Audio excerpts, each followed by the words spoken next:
আসসালামু আলাইকুম, hello guys. আমরা ঢাকা থেকে কলকাতা থেকে দার্জিলিংয়ের উদ্দেশ্যে মামু ভাইগিনা আফজাল ফ্রেন্ড সবাই মিলে ঢাকা থেকে কলকাতার উদ্দেশ্যে রওনা দিচ্ছি।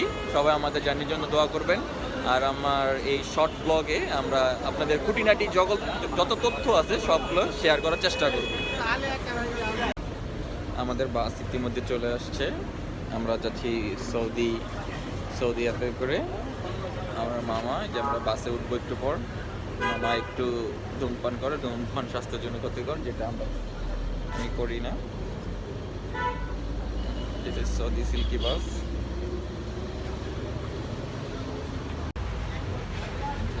সৌদি যাচ্ছি বেনাপোল থেকে কলকাতা, দেন কলকাতা একদিন স্টে করে আমরা যাবো দার্জিলিংয়ের উদ্দেশ্যে রওনা দেবো। এরপর কলকাতায় যাই ডিসিশন নিব কোথায় যাবো, কোথায় কী করবো। আমাদের বাসটা নিউ, ভালো, যদি দেখি কেমন। এটার টিকিট বেনাপোল পর্যন্ত নিয়েছে 900 টাকা।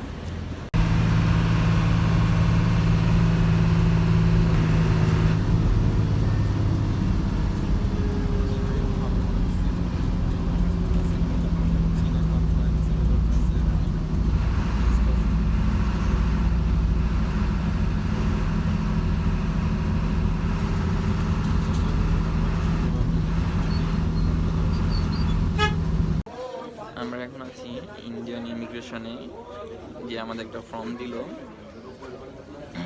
ফর্মটা ফিল আপ করলাম। এরপরে ইন্ডিয়ান ইমিগ্রেশনের সিলটা মারবো, দেন আমরা চলে যাব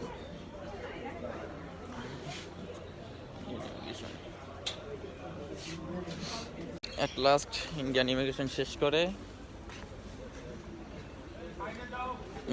শেষ করে আমরা ইন্ডিয়াতে ঢুকে গেলাম।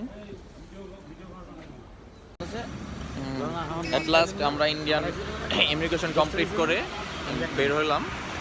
দেখি এখন কোন দিকে যাই, কলকাতা কীভাবে যাই। আর আমাদের আফজাল গেল মানি এক্সচেঞ্জের ব্যাপারটা দেখতে, মানি এক্সচেঞ্জ কীভাবে করা যায় দেখি। এরপরে আমরা এখান থেকে কীভাবে যাই এখনও ডিসিশন নেই, হয়তো বা ট্রেন বা বাসে। আমার যে মামু, এখন কিন্তু শীত নাই, কিন্তু মামুর অনেক শীত। আচ্ছা, আমরা ইতিমধ্যে বর্ডার থেকে বনগাঁয়ের উদ্দেশ্যে একটা সিএনজি নিলাম, জনপ্রতি 50 টাকা। এখন আমরা বনগাঁও রেল স্টেশন থেকে শিয়ালদা যাব, কলকাতা ঢুকবো। আর শিয়ালদা থেকে আমরা দার্জিলিং মিলে ট্রেনের টিকিট কাটবো।